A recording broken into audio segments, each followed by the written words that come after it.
Hi, it's Dave Marks here, and this is my lick of the week.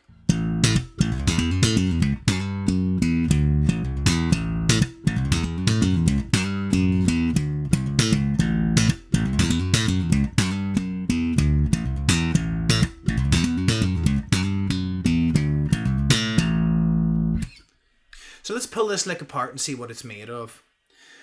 It's roughly based around the A major pentatonic. Let's make sure you know what that is. Open A string, 2nd fret and 4th fret. Move to the D string, 2nd fret and 4th.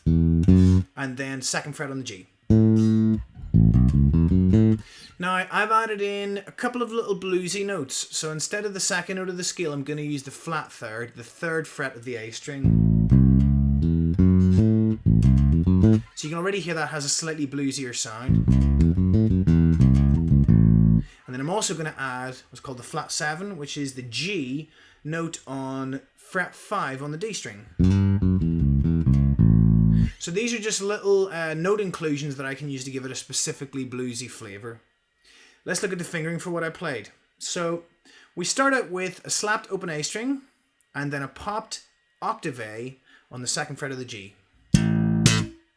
Then again we slap our open A string and hammer with fingers 2 and 4 onto frets 3 and 4 on the A string. From here, this is where it kind of gets a little bit clever because I've combined hammer-ons and then different slaps and pops to make a continuous flow of notes, and this is the part that sounds most fast or fluid. So we have... Now there, I popped the 2nd fret of the D string and then immediately slapped it and then did a hammer on to the 4th fret.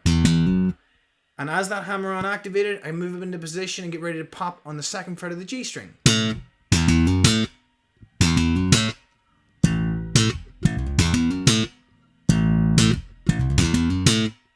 So we can cycle that around, make it into a little tiny lick and loop it till it feels comfortable before you move on to the next part.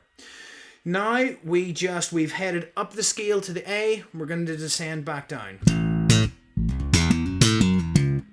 So there, from the top A, I slapped the F sharp, which is the 4th fret of the D string with my 4th finger, pull off to the 2nd fret with my 1st finger, and then slap what should be my 3rd finger on the 4th fret of the A string.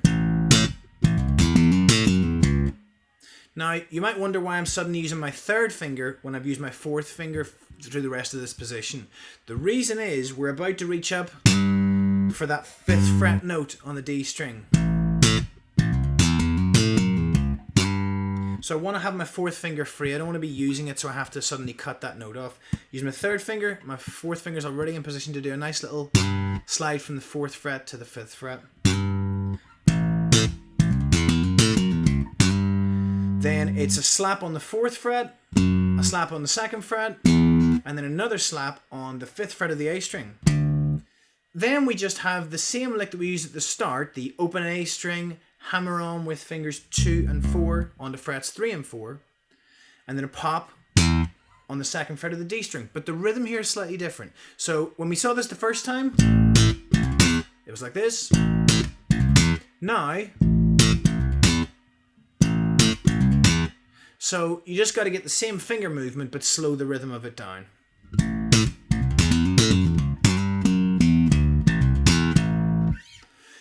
The whole lick repeats, and the only thing that's different the second time is that ending. So that lick becomes, I'm hammering from, I slap on the 3rd fret of the A string with my 2nd finger, and hammer on to the 4th fret with my 4th finger. Then I pop the 2nd fret of the G string, and then I slap again with that 4th finger on the 4th fret of the A string.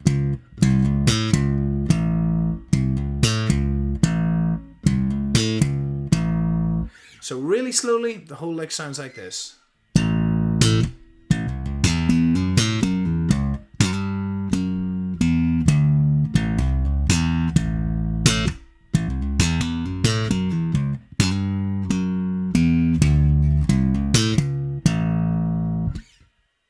Just take that, cut it into those little chunks, practice each part of it to get used to the movements, and then gradually start putting it together at a very slow tempo. Once it feels groovy and comfortable, raise the metronome mark in a little bit, maybe 2 or 3, maybe even 5 BPM if you're really getting to grips with it per day. Don't like practice it at 60 BPM and then suddenly jump to 80 after a week. Better to do very gradual increments as you practice. Hopefully you've enjoyed this lesson. Make sure and check out DaveBassLessons.com, where I have an entire course built around making you into a better bass player. See you next time.